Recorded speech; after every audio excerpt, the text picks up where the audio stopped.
Bismillahirrahmanirrahim. Assalamualaikum warahmatullahi wabarakatuh. Apa kabar saleh dan salehah? Semoga semuanya dalam keadaan baik dan sehat selalu. Berjumpa lagi dalam pembelajaran daring tematik kelas 4 bersama Ustadzah Diah. Baik, mari kita awali pembelajaran hari ini dengan bersama-sama mengucap Bismillahirrahmanirrahim. Hari ini kita akan mempelajari materi tematik kelas 4. Tema 2, selalu berhemat energi. Mata pelajaran Ilmu Pengetahuan Sosial. Tujuan pembelajaran. Yang pertama, Ananda dapat memahami jenis-jenis sumber energi. Yang kedua, Ananda dapat memahami pemanfaatan sumber energi, baik yang dapat diperbaharui maupun yang tidak dapat diperbaharui. Dan yang ketiga, Ananda dapat memahami dan menjelaskan bagaimana cara menghemat energi dalam kehidupan sehari-hari. Nah, teman-teman, hari ini kita akan mempelajari tentang pemanfaatan sumber energi. Allah Subhanahu wa Ta'ala berfirman dalam Quran Surah Yasin ayat 80. A'udzu billahi minasyaitonir rajim. Bismillahirrahmanirrahim. Alladzi ja'ala lakum minasyajaril akhdari naran fa idza antum minhu tuqidun. Artinya, yaitu Tuhan yang menjadikan untukmu api dari kayu yang hijau, maka tiba-tiba kamu nyalakan api dari kayu itu. Quran Surah Yasin ayat 80.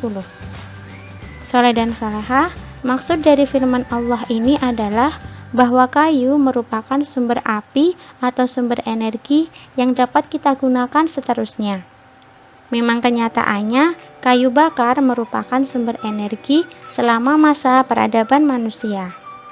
Bahkan bahan bakar fosil yang saat ini banyak kita gunakan seperti batu bara, minyak bumi, gas bumi berasal dari bahan organik, yaitu dari tumbuh-tumbuhan dan makhluk hidup lainnya. Teman-teman ada yang tahu apa itu sumber energi? Ya, sumber energi adalah segala sesuatu di sekitar yang mampu menghasilkan suatu energi, baik yang kecil maupun yang besar.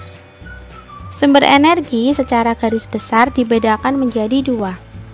Yang pertama, sumber energi yang dapat diperbaharui, yaitu sumber energi yang persediaannya tidak terbatas dan bila dipergunakan secara terus-menerus tidak akan habis karena dapat diupayakan ketersediaannya.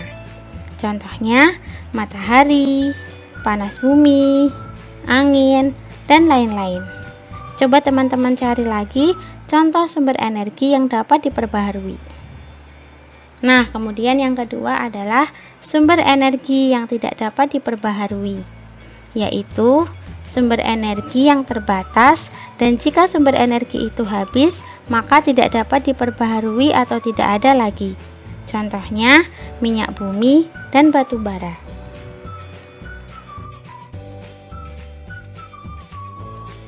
Saleh dan salehah, pada kesempatan ini Ustazah akan menjelaskan tentang pemanfaatan sumber energi, yaitu energi matahari, energi listrik, energi minyak bumi, energi batu bara, dan energi alternatif.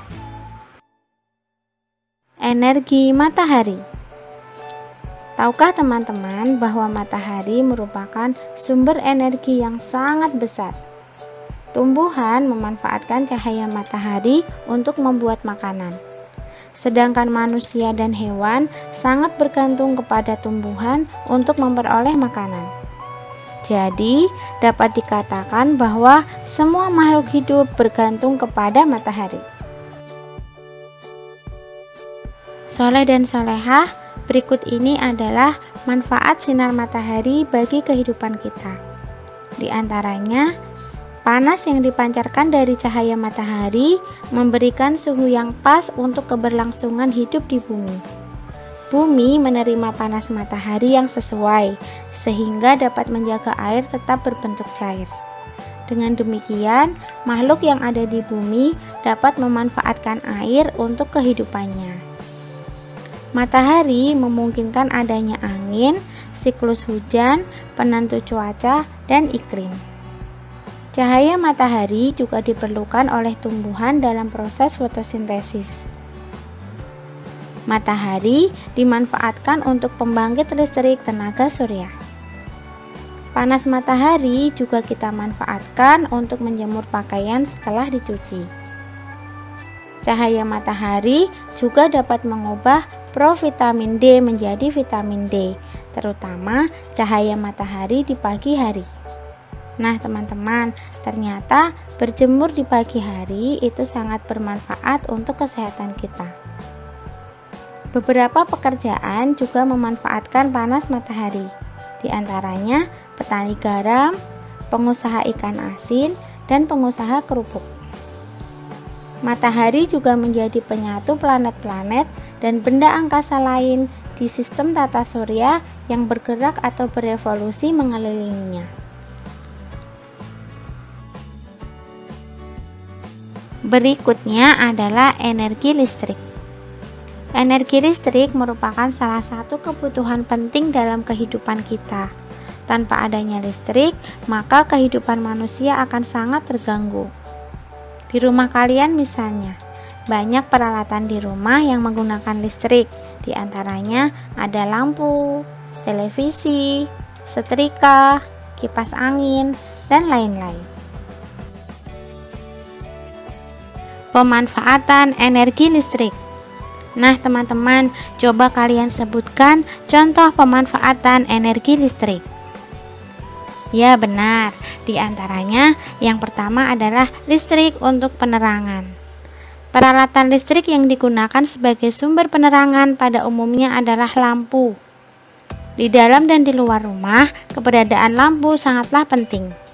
Dengan adanya lampu yang menyala, maka kita tetap dapat melaksanakan aktivitas di malam hari.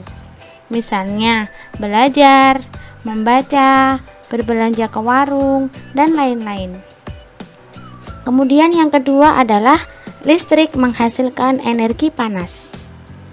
Alat-alat listrik yang menghasilkan energi panas antara lain setrika listrik, penanak nasi, kompor listrik, dan lain-lain.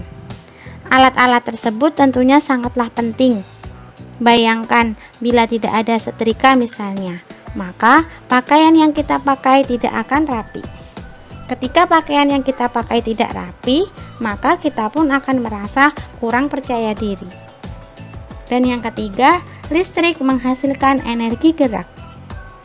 Alat-alat yang menghasilkan energi gerak diantaranya adalah pompa air, kipas angin, mesin cuci, dan lain-lain. Alat-alat tersebut juga sangat kita perlukan. Di dalam kelas misalnya, bayangkan ketika cuaca panas dan tidak ada kipas angin atau pendingin ruangan, maka ruangan akan menjadi panas dan kita tidak akan merasa nyaman, dan kegiatan belajar pun akan terganggu.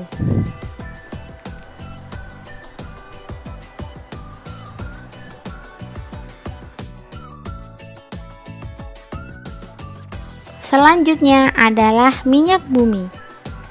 Teman-teman, coba kalian amati kejadian di sekeliling kalian. Mengapa mobil perlu diisi bahan bakar di SPBU? Mengapa kompor bisa menyala? Nah, agar dapat berfungsi, kompor dan mobil memerlukan bahan bakar. Kira-kira dari mana ya asal kedua bahan bakar tersebut? Yuk, simak penjelasannya berikut ini. Proses pembentukan minyak bumi.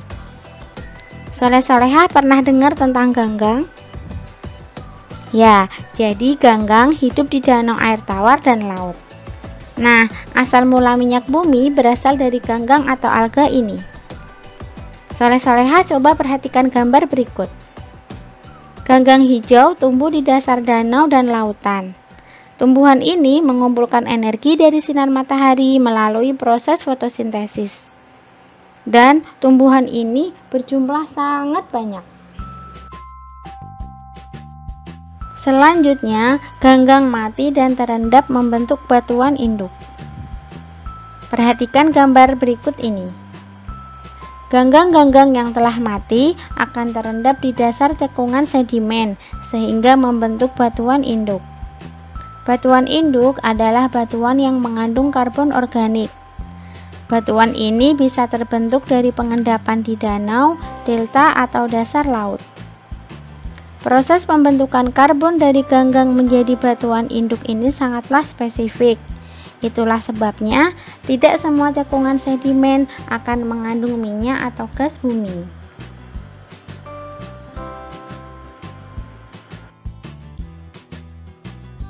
Kemudian batuan induk terkubur. Teman-teman, perhatikan gambar berikut ini.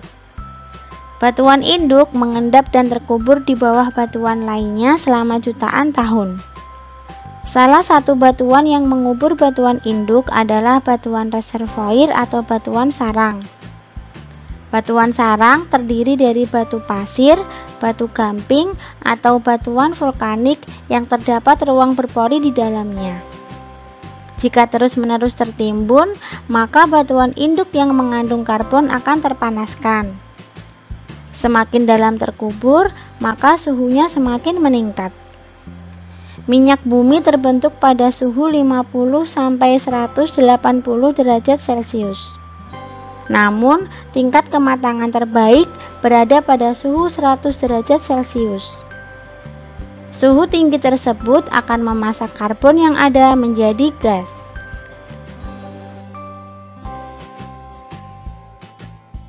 Selanjutnya, batuan induk bereaksi dengan hidrogen. Teman-teman, perhatikan lagi gambar di bawah ini. Karbon atau batuan induk terkena panas dan bereaksi dengan hidrogen sehingga membentuk hidrokarbon. Minyak bumi yang dihasilkan berupa minyak mentah. Minyak bumi mentah memiliki ciri fisik yang berbeda dengan air. Minyak bumi mentah lebih kental dibandingkan air. Namun, pada jenis minyak bumi mentah lebih kecil dibandingkan air. Pada jenis yang lebih rendah membuat minyak bumi cenderung akan pergi ke atas. Ketika minyak bumi tertahan oleh batuan yang berbentuk menyerupai mangkok terbalik, minyak bumi ini siap ditambang. Selanjutnya, minyak bumi tersebut akan diolah diantaranya menjadi gas LPG sebagai bahan bakar kompor gas, kemudian bensin sebagai bahan bakar kendaraan, solar juga sebagai bahan bakar kendaraan, dan aspal sebagai bahan konstruksi jalan, dan masih ada banyak lagi olahan minyak bumi lainnya. Baik teman-teman, kita lanjutkan lagi ya. Batu bara. Nah teman-teman, pasti kalian sudah pernah bahkan sering melihat bentuk batu bara itu seperti apa. Ya, karena Kalimantan, daerah tempat kita tinggal adalah salah satu daerah dengan penghasil batu bara terbesar di Indonesia. Coba kalian perhatikan gambar di bawah ini. Batu bara merupakan fosil yang unsur utamanya terdiri dari hidrogen, oksigen, dan karbon yang bisa dijadikan sebagai bahan bakar. Batu bara adalah batuan sedimen yang sangat rentan dan mudah sekali terbakar. Batu bara terbentuk karena adanya endapan organik atau sisa-sisa tumbuhan purba setelah melalui proses pembatubaraan. Nah, prosesnya ini teman-teman melalui proses yang sangat panjang, yaitu jutaan tahun lamanya.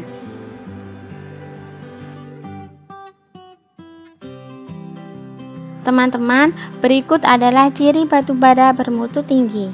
Di antaranya, berwarna hitam pekat dan cemerlang menyerupai kaca. Kemudian tampilan fisiknya lebih kuat dan keras. Batu bara ini memiliki kandungan karbon yang tinggi dan kelembapan yang rendah, sehingga manfaat batu bara ini lebih baik.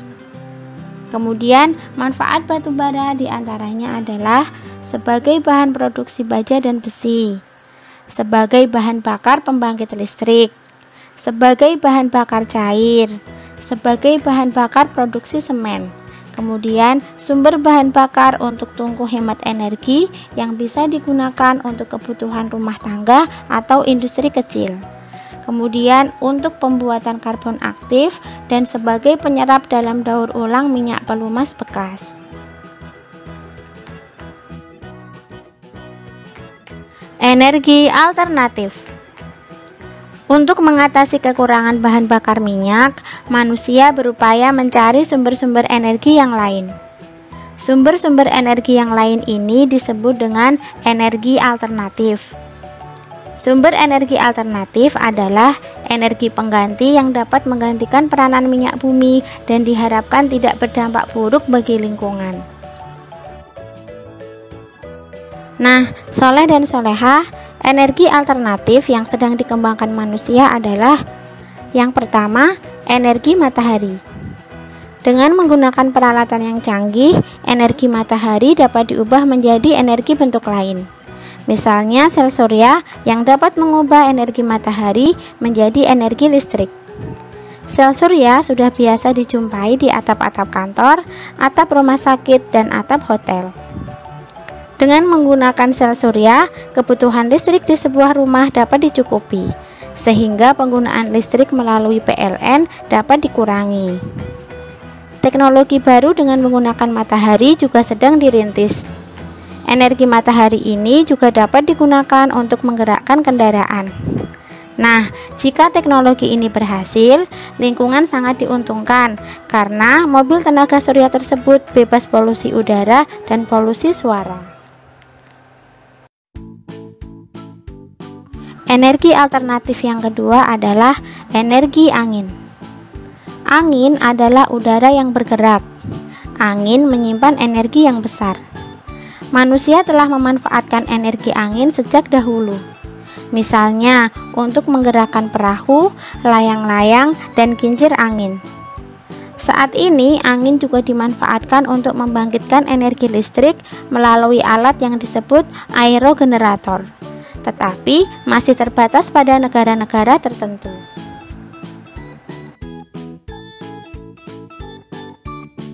Energi alternatif yang ketiga adalah energi air.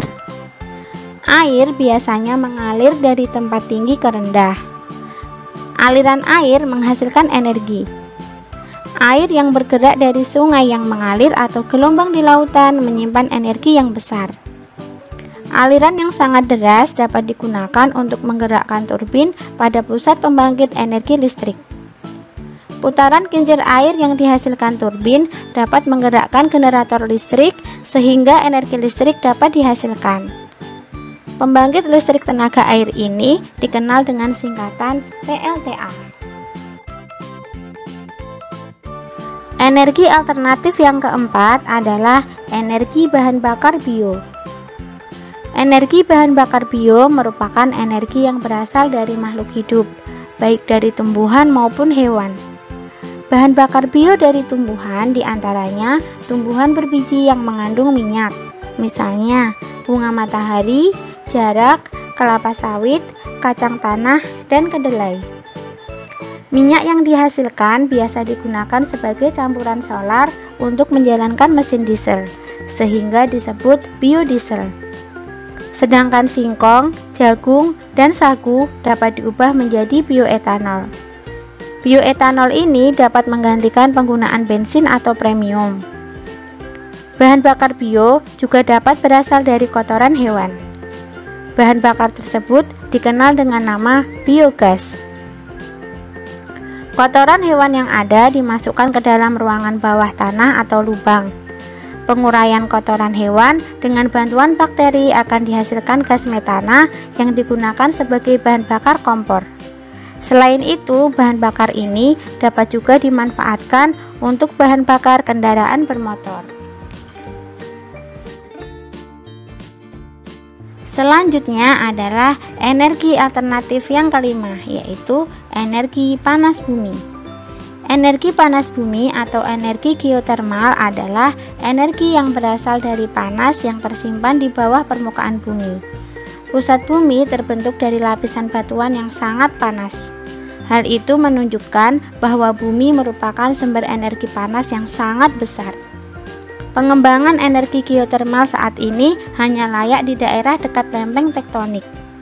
Energi panas bumi adalah energi yang dihasilkan oleh magma di dalam perut bumi. Batuan panas yang terbentuk memanaskan air di sekitarnya, sehingga dihasilkan uap air panas atau geyser. Sumber uap panas tersebut kemudian dibor.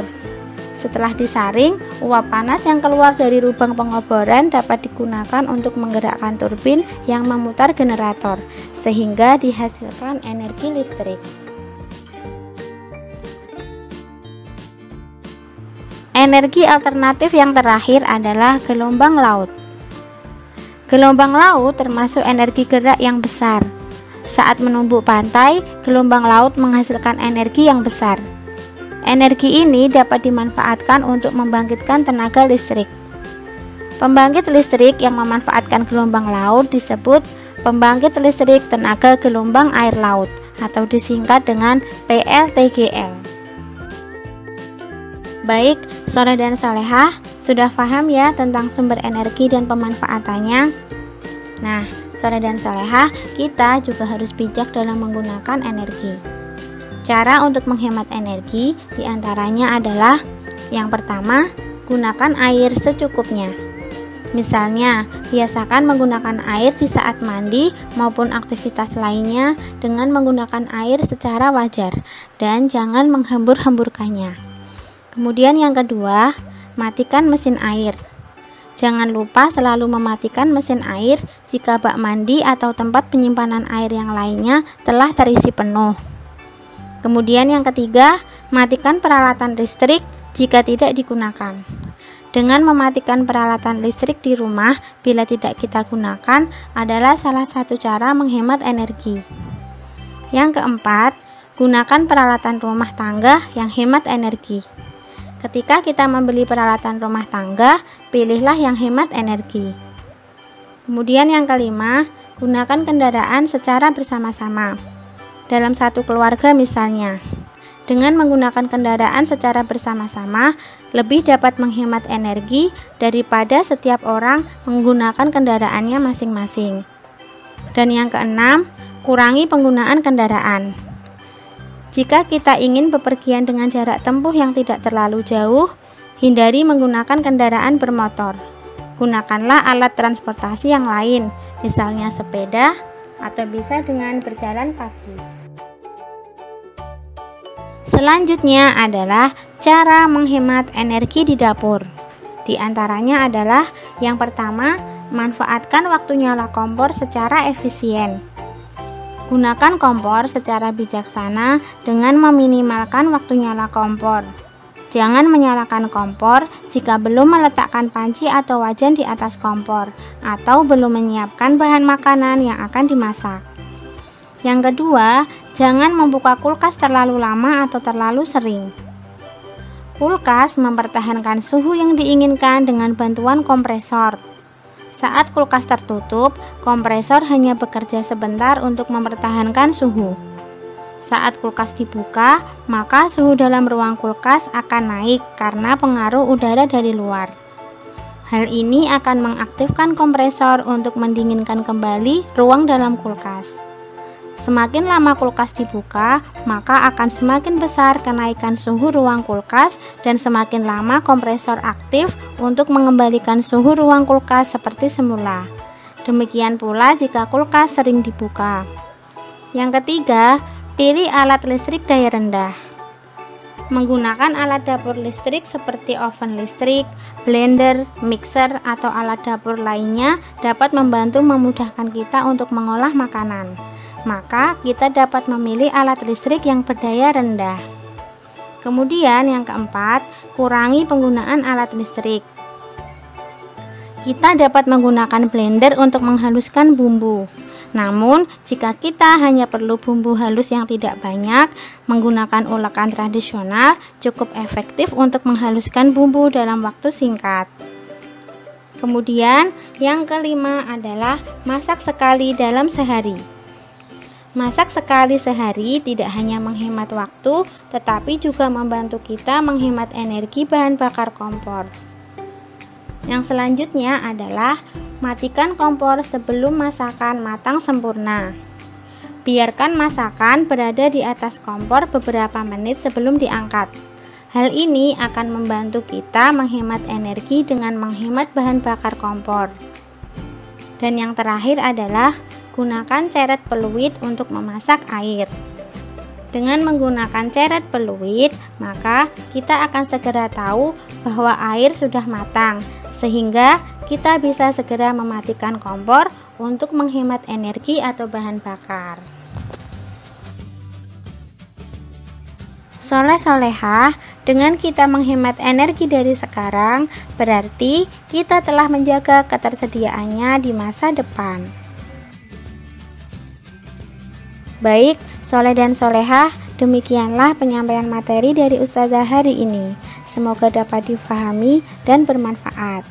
Silahkan diputar kembali video pembelajaran dari Ustazah supaya soleh dan solehah bisa lebih paham lagi. Baik, mari kita akhiri pembelajaran hari ini dengan bersama-sama mengucap Alhamdulillahirabbil alamin. Sampai jumpa di pembelajaran selanjutnya. Jaga kesehatan ya, dengan banyak minum air putih, makan makanan yang bergizi, dan ketika keluar rumah jangan lupa memakai masker. Tetap jaga jarak dan sering-seringlah mencuci tangan. Semoga Allah Subhanahu wa Ta'ala senantiasa menjauhkan kita semua dari segala wabah penyakit. Semoga wabah COVID-19 ini segera berlalu, sehingga kita semua bisa berkumpul kembali di sekolah tercinta. Tetap semangat. Assalamualaikum warahmatullahi wabarakatuh.